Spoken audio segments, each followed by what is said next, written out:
안녕하세요. 계백 장군 인사드립니다. 예, 저물어가는 일요일 저녁.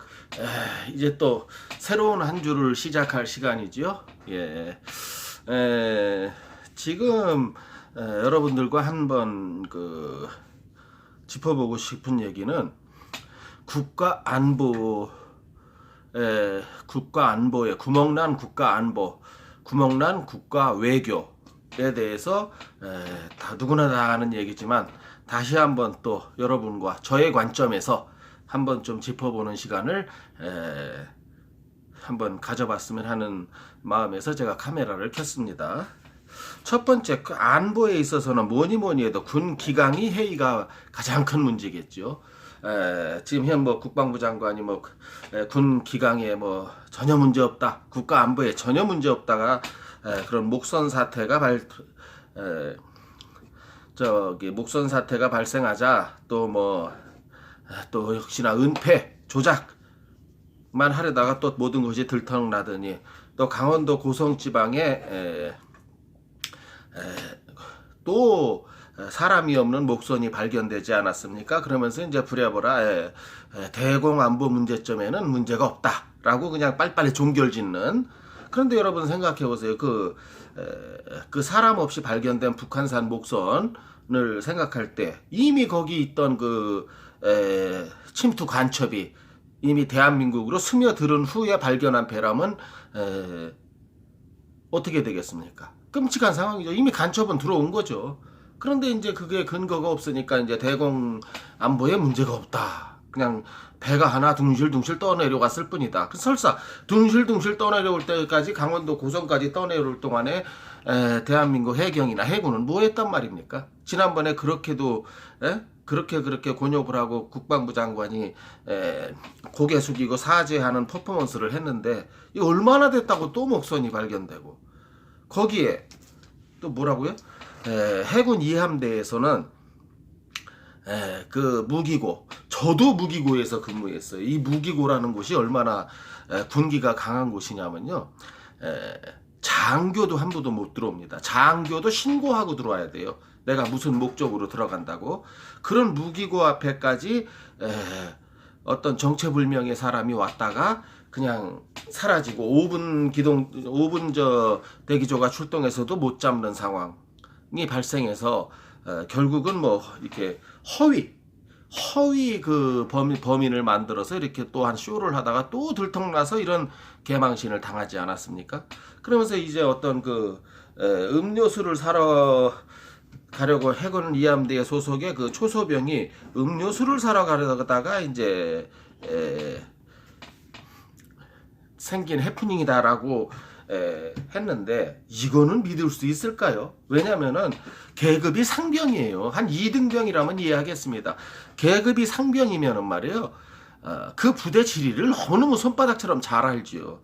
근데 음료수를 사러 가다가 음료수기가 고장나서 못 사왔는지 어쨌는지 모르겠지만 일단은 그 초소를 떠났다는 게 이제 이게 군기 문란이요, 군 기강 회의를 아주 단적으로 나타나는 거지만은 상병 정도 되는 애가 무기고가 어딘지 그걸 몰랐다는 게 말이 됩니까? 느닷없이 무기고 앞으로는 왜 간단 말입니까? 이러니까 지금 이거는 진짜 이번엔 진짜 범인이 맞냐고 자유한국당에서 따지고 볼만한 일이죠. 왜냐면은 상병이 될 정도로 그 부대에서 근무한 사람이 여기가 무구건지, 여기가 음료수 자판기가 있는지, 여기가 해병대 사령관이 있는 사령관 사무실인지 그걸 모르고 무기고 앞으로 갔다는 게 말이 됩니까? 이런 게 바로, 그러니까 지금 해군판 2019년 해군판 늑대와 소년 얘기가 지금 대한민국 해군 제2함대 사령부내에서 벌어졌다는 것이고, 이거에 대해서 의심을 갖는 건, 이번에 잡은 그 범인에 대해서는 진짜 진범이 맞느냐는 의심이 가는 건 이건 당연한 지적인 거죠. 왜냐하면 군이 그렇게 목선 사태 때 또 다른 그 사람 없는 목선 사태 때 이 해군 이함대에서 가짜 범인을 만들어낸 사건, 이런 걸 다 종합해 볼 때 국민들이나 야당이 갖는 의구심은 당연하다는 거죠. 합리적인 의심인 것이죠. 자, 이렇게까지 그럼 군대가 왜 해이됐느냐? 이거는 다 문빨 때문이죠. 민주화 군대를 양성한다고 해서 일과 후에 장병들더러 나가서 당구장 가서 놀다 와도 좋다. 다만 술만 먹지 않는다면 PC방에 가서 놀다 와도 좋다. 이런 개 같은 지침을 내리니 있는 게 당나라 군대가 안 되고 백인단 말입니까? 여러분, 저도 옛날에, 여러분도 마찬가지지만 옛날에 당구를 다 쳐봤지만은 이 당구를 처음 배울 때는요, 한참 배우고 나서도 마찬가지고, 이게 방에 누우면 천장이 당구대로 보여요. 그래서 저때 내가 요렇게 칠걸. 그럼 공이 이렇게 돌았을 텐데. 이런 당나라 군인들을 가지고 이게 이런 사람들을 5분 대기조로 해서 이게 전투가 되겠습니까? PC방도 마찬가지죠. 게임에 몰두했던, 그때 내가 이렇게 하지 말고 저렇게 했으면 좋았을 걸 하는, 이 온통 머릿속에 이런 생각으로 들어있는 장병들이 국가를 지키는데 얼마나 효율성이 발휘가 될까? 이거 생각해 보세요. 이거 완전히 당나라 군대인 거죠. 이 민주화라는 말도 좋지만, 인권도 좋지만, 인권이 됐든 민주화가 됐든 어느 정도 이것이 통제되는 집단이 유일무이하게 군대라는 곳입니다. 그리고 앞으로 군대 갈 사람, 아니면 군대 갈 자녀를 둔 사람을 들의 표를 의식해서 몸빨이 그러는 건지 모르겠지만, 보세요. 이스라엘 같은 경우는 여군이 현역으로 2년, 남자가 현역으로 3년을 근무한다는 거예요. 우리는 지금 불과 한 20개월, 이것도 18개월 단위로 줄인다 그러죠? 자, 우리 남자 현역 군인이, 저희 때는 36개월 근무였어요. 남자 현역 군인이 이스라엘 여군만도 못해요. 이제 그러니까 복무기관으로서는 그렇다는 거죠. 그런데 이 20개월이나 18개월에서 갖는 문제점은 뭐냐면, 일반 소총수들이야 그렇다고 쳐요. 한 달 훈련받고 총알만 땡기면 되니까, 방아쇠만. 근데 이제 군대에는 별 특수병과라는 게 있다는 거죠. 저도 특수병과를 여러 군데 잘 알지는 못합니다만은, 가령 예를 들면 이제 쉽게 말해서 탱크 운전병, 장갑차 운전병, 아니면 포병대 등등, 이런 특수병과인 경우에는 제 친구 중에 유일하게 탱크 운전병 출신이 한 명 있어요. 그래서 물어봤어요. 야, 탱크 운전을 좀 하는데, 자기도 탱크 운전 초병에 남의 시골집 들이받고 별짓 다 했답니다. 그럼 이제 그걸 나라에서 물어준다 그래요. 당연한 거죠. 이제 숙달되지 않았으니까. 얼마나 돼야 탱크를 가지고 좀 운전을 자유스럽게 하냐 물어봤더니, 적어도 18개월, 옛날로 말해서는 18개월이, 요즘은 병장이겠습니다만 그때 이제 상병이었죠. 상병 말년. 18개월은 돼야 탱크나 장갑차를 자유자재로 운전한답니다. 이제 전투에 나가서도 써먹을 정도의 실력이 된다는 거죠. 근데 이 시간이 됐을 때 제대를 시켜버리면 실전에서 누가 탱크와 장갑차를 몰고 나간다는 거예요. 더불어공산당이 이로 인해서 표를 얻을지는 모르겠지만, 그러면 누구나 또 군대 생활 오래 하는 걸 싫어하기 때문에 또 어쩔 수 없는 선택이라면은 이런 방법이 또 있다는 거죠. 군인의 예우를 증대시키는 거죠. 무슨 말이냐? 24개월을 하든 36개월을 하든, 36개월은 제가 봐도 좀 긴 것 같아요. 우리 때 얘기지만은. 36개월 근무하신 분도 많아요. 요즘 청년 여러분. 이제 당신들 아버지나 삼촌 세대는. 24개월을 하든 한 30개월을 하든, 이래야 특수병과 사람들은 담원 몇 달이라 또, 담원 한 7, 8개월이라 또 전투 효과가 있는 그 전투병에, 예를 들면 병장 정도 된 사람들이 탱크를 운전한다면 아주 안정적이겠지요. 그런데 이 사람들에게 대우를 증대해 주는 게 무슨 월급 10만 원, 20만 원 주지 말고, 적어도 군대를 한 30개월 갔다 30개월을 만기로 채우고 나오면 적어도 한 3천만 원에서 4천만 원, 많게는 4천만 원에서 5천만 원을 적금식으로 받아갖고 나올 수 있는 이런 그 군인 예우. 그러면 예를 들어서 젊은 나이에 2, 3년 사이에 사실 현실적으로 현금 3천에서 5천만 원을 모은다는 건 거의 불가능하지 않습니까? 뭐 부모 잘 만난 애들 말고는. 자, 이랬을 적에 그래 내가 좀 힘들지만 이걸 하고 나면 그래도 뭐 한 4, 5천 캐시로 지고 나오니까 뭐 그걸 미천으로 해서 내가 뭐 장사라도 한번 해볼 수 있지 않느냐 하는 희망을 가질 수가 있는데, 이거는 군인에 대한 예우가 전혀 없다는 거죠. 예. 그러니까 많이 부족하다는 거죠. 그래서 그러면 뭐 재원이 문제되지 않겠느냐 하겠지만은 재원 문제는 아주 간단하게 해결됩니다. 지금 문빨 새끼가 생각하고 있는 게 뭐예요? 미국의 대북 제재만 풀려봐라. 내가 바로 북한에다가 철도를 놔줄 것이다. 북한 전역에.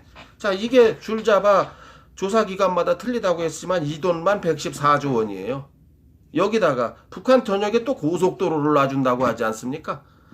자, 차도 없는 나라에 고속도로 놓고 기차도 없는 나라에 기차를 놔주면 다음엔 뭘 줘야 될까요? 차를 주고 기차를 줘야죠. 자, 철도가 114조 원, 고속도로는 더 어마어마합니다. 길을 닫고 거기에 아스팔트를 깔아야 되니까.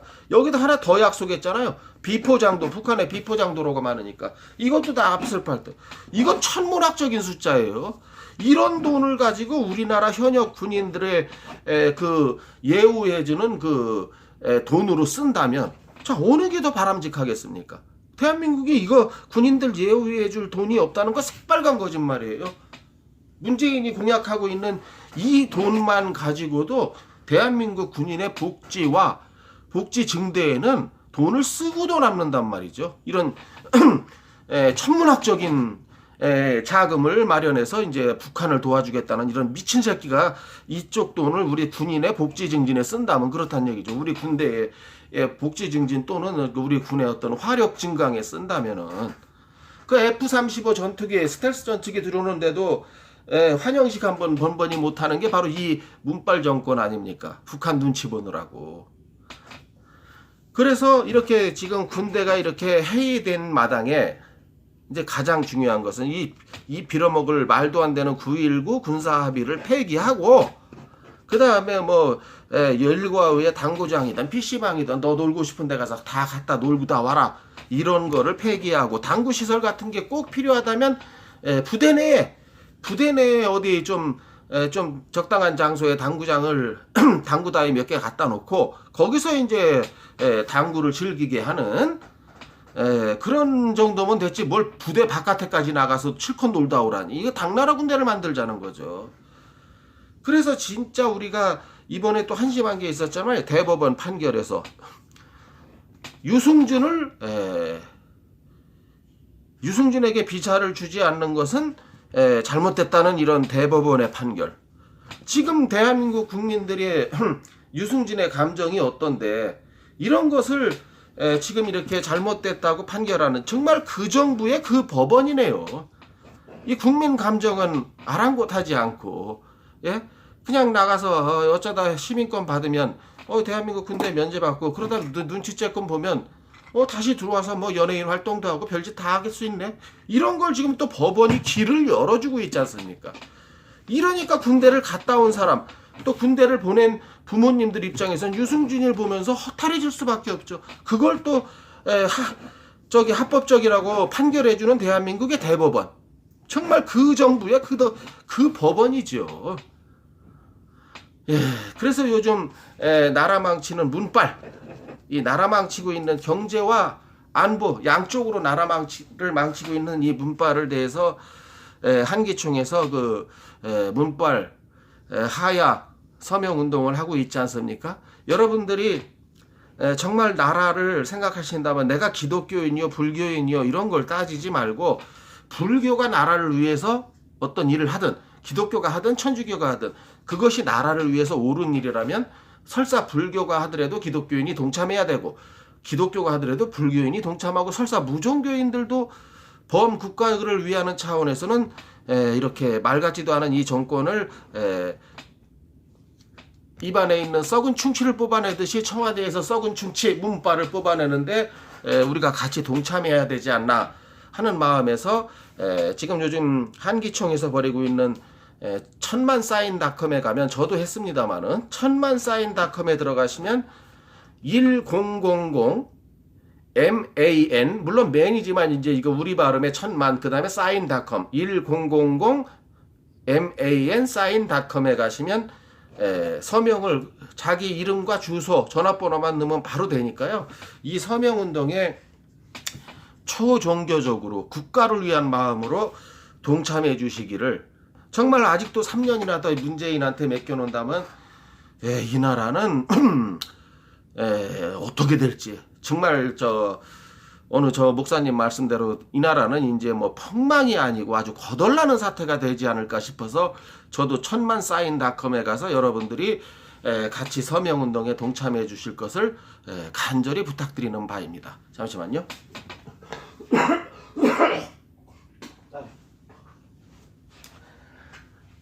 네, 죄송합니다. 그리고 이제 여기서 군 기강 회의 문제를 넘어서 이번에 이제 경제 파탄이 나지 않았습니까?